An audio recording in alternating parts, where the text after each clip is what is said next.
യൂറോപ്പിൽ ഉൾപ്പെടെ വിദേശത്തേക്ക് ജോലി വാഗ്ദാനം ചെയ്ത് പണം തട്ടിപ്പ് നടത്തിയ കേസിൽ ഒളിവിൽ പോയ ചങ്ങനാശ്ശേരി സ്വദേശിയ CP സജയൻ അറസ്റ്റിലായ വാർത്തകൾ പുറത്തുവരികയാണ്.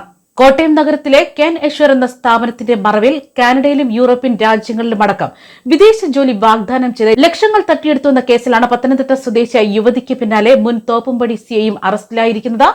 തോപ്പുംപടി സ്റ്റേഷനിലെ മുൻ സിഐയും ചങ്ങനാശ്ശേരി സ്വദേശിയുമായ സജയനെയാണ് Kottayam west SHO KR Prashanth കുമാറിന്റെ നേതൃത്വത്തിലുള്ള സംഘം അറസ്റ്റ് ചെയ്തിരിക്കുന്നത്. കേസിലെ മുഖ്യപ്രതിയും റിക്രൂട്ടിംഗ് സ്ഥാപനം നടത്തിയിരുന്ന കെൻ എഷർ സ്ഥാപന ഉടമ പ്രീതി മാത്യുവിനെ ഇക്കഴിഞ്ഞ നാളിൽ അറസ്റ്റ് ചെയ്ത് റിമാൻഡും ചെയ്തിരുന്നു. ഇതിന് പിന്നാലെയാണ് ഇപ്പോൾ ഒളിവിൽ പോയ സിഐയും അറസ്റ്റിലാകുന്നത്. കോട്ടയം ജില്ലാ ജനറൽ ആശുപത്രിക്ക് സമീപത്ത് പ്രവർത്തിക്കുന്ന കെൻ എഷർ സ്ഥാപനത്തിന്റെ പേരിലാണ് തട്ടിപ്പ് നടത്തിയിരുന്നത്. ഇവിടെ നിന്ന് വിദേശത്തേക്ക് ജോലി വാഗ്ദാനം ചെയ്ത് നിരവധി ആളുകളിൽ നിന്ന് പണം തട്ടിയെടുത്തിരുന്നു. ഈ സംഭവവുമായി ബന്ധപ്പെട്ട് 9 കേസുകളാണ് കോട്ടയം വെസ്റ്റ് പോലീസിൽ മാത്രം രജിസ്റ്റർ ചെയ്തത്. ഈ കേസിൽ അന്വേഷണം പുരോഗമിക്കുന്നതിനിടെയാണ് CI സജീനും തട്ടിപ്പിൽ പങ്കാളിയെന്ന് കണ്ടെത്തിയത്. തുടർന്ന് അന്വേഷണ വിധേയമായി സർവീസിൽ നിന്ന് സസ്പെൻഡ് ചെയ്യുകയായിരുന്നു. തട്ടിപ്പ് പുറത്തായതോടെ ഇയാളും സ്ഥാപന ഉടമ പ്രീതിയും ഒളിവിൽ പോയിരുന്നു. മാസങ്ങളോളം ഒളിവിൽ കഴിഞ്ഞതിന് പിന്നാലെയാണ് ഇരുവരും പോലീസിന്റെ പിടിയിലാകുന്നത്. ഇക്കഴിഞ്ഞ ചൊവ്വാഴ്ച കർണാടകയിലെ കുടകിൽ ഒളിവിൽ കഴിയുന്നതിനിടെ പ്രതികൾ അറസ്റ്റ് ചെയ്യുകയായിരുന്നു. ആദ്യം പ്രീതിയാണ് അറസ്റ്റ് ചെയ്തത്.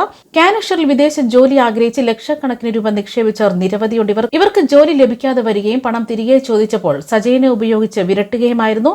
പണം നഷ്ടപ്പെട്ട നിരവധി പരാതികൾ കോട്ടയം വെസ്റ്റ് പോലീസ് രജിസ്റ്റർ ചെയ്തിരിക്കുകയാണ്. കർണാടകയിലെ കുടകിലാണ് ഇരുവരും ഒളിവിൽ കഴിഞ്ഞത്. രഹസ്യവിവരം കിട്ടിയ വെസ്റ്റ് പോലീസ് കുടകിലെത്തി വീട് വളഞ്ഞു. അപകടം മനസ്സിലാക്കിയ സജയൻ ഇറങ്ങി ഓടിയെങ്കിലും തുടർന്ന് സജയനെ അറസ്റ്റ് ചെയ്യുകയായിരുന്നു. അതേസമയം ഇരുവരും തമ്മിലുള്ള വഴിവിട്ട ബന്ധം തുടങ്ങുന്നത് സജയൻ മല്ലപ്പള്ളി CI ആയിരിക്കും എന്ന വിവരങ്ങളും പുറത്തുവരികയാണ്. തോപ്പുംപടി CI ജോലി ചെയ്യവേ കള്ളടിച്ച് അലിമ്പുണ്ടാക്കിയതിന് നിലവിൽ സസ്പെൻഷനിൽ കഴിയവെയായിരുന്നു ഇപ്പോൾ സജയനെ വീണ്ടും അറസ്റ്റ് ചെയ്യുന്നത്. അതേസമയം ഇക്കാലഘട്ടത്തിൽ വിദേശത്ത് ജോലി എന്ന് കേട്ടാൽ എടുത്തു ചാടുന്നവരാണ് ഭൂരിഭാഗം പേരും, പ്രത്യേകിച്ച് മലയാളികൾ.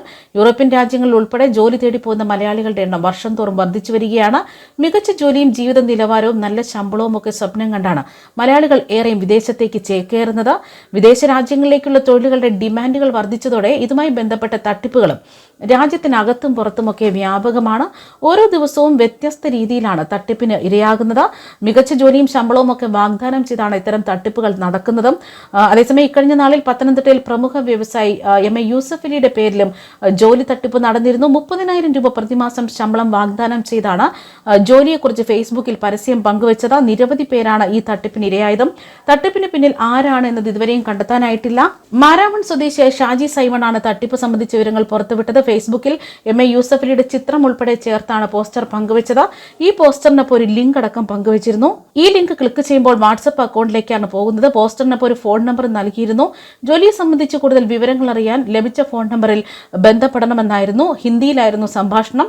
നടരാജ് പെൻസിൽ കമ്പനിയിലേക്കാണ് ജോലി ഒഴിവെന്നും താല്പര്യമുണ്ടോ എന്ന് ചോദിച്ചുവെന്നുമാണ് ഇതിന് ഇരയായ ഷാജി പറയുന്നത്. താല്പര്യമുണ്ടെങ്കിൽ രജിസ്ട്രേഷൻ ഫീസ് 750 രൂപ അടയ്ക്കണമെന്ന് നിർദ്ദേശിച്ചു. ഇതിന് പിന്നാലെ പണം അടയ്ക്കേണ്ട അക്കൗണ്ട് നമ്പർ വാട്സാപ്പിൽ സന്ദേശമായി അയച്ചു. ഗൂഗിൾ പേ വഴി പണം യുവാവ് നൽകുകയും ചെയ്തു. ഇതിന് പിന്നാലെയാണ് സംഭവം തട്ടിപ്പായിരുന്നു എന്നത് വ്യക്തമായത്. പരാതി നൽകിയ വിവരം അറിഞ്ഞതോടെ പോസ്റ്റ് പങ്കുവച്ച ഫേസ്ബുക്ക് അക്കൗണ്ട് അടക്കം ഡിലീറ്റ് ചെയ്യപ്പെട്ടിട്ടുണ്ട് എന്നാണ് ഷാജി പറയുന്നത്. സംഭവവുമായി ബന്ധപ്പെട്ട അധികാരികളിലേക്ക് എത്തിക്കുകയാണ് ലക്ഷ്യമെന്നും യൂസഫ് അലിയുടെ ചിത്രം കണ്ടതിനാലാണ് ജോലിക്ക് അപേക്ഷിക്കാൻ തയ്യാറായതെന്നുമാണ് ഷാജി പറയുന്നത്. ന്യൂസ് ഡെസ്ക് കർമ്മ ന്യൂസ്.